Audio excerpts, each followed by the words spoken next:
Hi, my name is Mrs. Ferdine. I teach 8th grade science. Welcome to Back to School Night, and I very much look forward to teaching your student this year in science.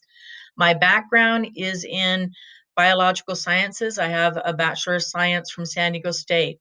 My credential is from National University, and I've been teaching for 22 years, predominantly in math and science. I have a family, a husband, and 3 children. My oldest daughter is a graduate from college. I have my middle daughter in college, and my son is a senior in high school. So I get to enjoy both sides of the academic spectrum, teaching and distance learning at home with somebody at home. So I empathize with what we're all going through right now. Our curriculum we'll be using is LabAIDS. After 4 years of piloting with throughout the district, we found the best of the best. It is aligned with our new generation science standards and our California state standards. What I like most is it is an inquiry-based curriculum. So students learn through experience, through doing, rather than through reading and memorizing and regurgitating information. It has relevant real world issues within those labs, and the labs are very interactive, which will obviously be more interactive once we get back to a brick and mortar classroom. So within each unit, students will develop knowledge to explain real world phenomena in physical, biological, and earth sciences. We are currently in our first unit, which is natural selection and adaptations.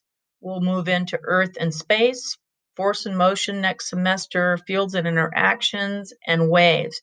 We will reserve that last 6 to 7 weeks for a health unit, which students were supposed to get in 7th grade, but because of the circumstances, we had postponed until 8th grade. So 7th and 8th grade this year will be getting that at the same time.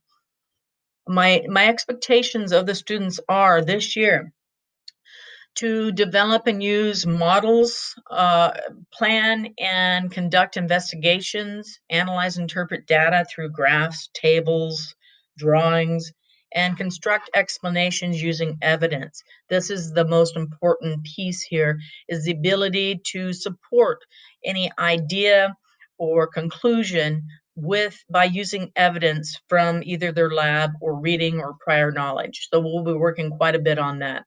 We'll also be incorporating the science and engineering practices into our design and evaluation. In a Google Meet, students are expected to keep their microphone muted. There's a lot of feedback if many people have their microphone on. Of course, they can raise their hand, ask a question, or unmute their mic to answer one of my questions. They're also expected to keep their camera on. Without the camera on, I can't tell, is the student there? I see a little emoticon. Are they there, or are they doing something else? Also, I like some quick responses, thumbs up, thumbs down, raise your hand if you did this, did that. Also, in the chat, that's a place their students can ask questions, but it's not a place for them to have a general conversation with a friend. That's the same as talking out loud in class. We'll be doing mostly on block days synchronous learning, which is live, led by me, live instruction. And then within that time, they'll have some independent work time. So they're expected to continue working on their science during that independent time. And so on block days, again, mostly live instruction, some independent work. Many Wednesdays will be what we call asynchronous, and that will be instruction on their own independent work. So their instruction will come from Google Slides, will come from the Google Doc. So on a Wednesday, whether I'm there or not, instructions are always in Google Classroom. For their homework, a large percentage of the work is done in class. If there is anything they didn't finish, that will become homework. Work is generally due the next class period unless I state otherwise. If a student turns in homework late, I will accept it late at 10% off for every day, not every period it is late. So if it's late one day, so it's due on Monday, but I don't see them till Wednesday. If they turn it in Tuesday, that's 10% off. Turn it in Wednesday, 20% off. Up to 5 days at 50% off. After that, it goes into Aries as a 0. So up to 50%, I will accept it. All work is posted in Google Classroom. So if a student is absent, there's where they would go, Google Classroom, to find out what they missed. Look at the Google Slides and the Google Doc for the day that was missed. They have 1 week from the day that they return to make up any missed assignments. And if they need any further explanation, they should attend one of my office hours on Tuesdays or Thursdays between 1:55 and 2:55. No appointment is necessary.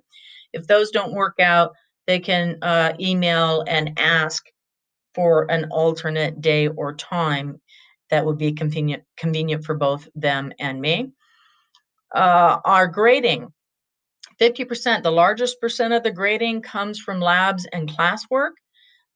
Students can see that in Google Classroom. It has its own category. So most of the Google Docs, there may be some other items in that category, and they are listed in Google Classroom under that category. 25% would be assessments. Sometimes those would be a traditional test or quiz, might be a claim evidence reasoning, a CER that I grade, an analysis question that I grade. So it comes in many forms. The last 25% are projects, homework, group tasks. An example of that would be the All About Me project that they recently did. That would be in that category as well.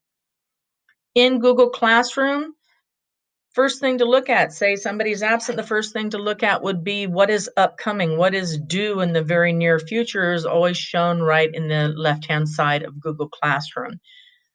Also in the stream is being shown right here. Anything that was posted shows up in the stream in the order that it was posted, the most recent being on top.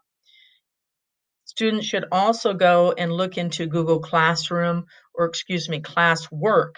Classwork is where they can find information on anything that was posted in that 50% category. So if it was a Google Doc, it's posted there. They would also want to access the classroom slides, which is also found in the topic list.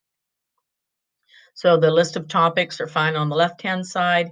If they were to click on labs or classwork, this is where they'd find all that information. I also upkeep my class webpage. Predominantly, that's just an overview, especially the calendar. There's some other links in there, but mostly it's for the calendar so that students or parents can see what we did and what we are going to be doing. So you can see in the calendar what the homework assignments were, what the classwork was. All links, most of all links are in Google Classroom. I have recently included links to the Quizlet, which is a vocabulary practice that I've asked students to do. I've included a link here in the calendar since as I add more in the stream, it goes further and further down. So they've been having some of the kids that I haven't been able to find it, so I've included it there as well. If you need to contact me, the best way is obviously email. You can't call me on my school phone right now. I encourage you to check Aries for your student's current grade. I do my best to keep that updated. Finally, again, if your student has questions or concerns, things they don't understand, the best way to answer question or get one-on-one help is through the office hours. I appreciate the time I've spent with you. I look forward again to a fantastic year, and have a good evening. Thank you.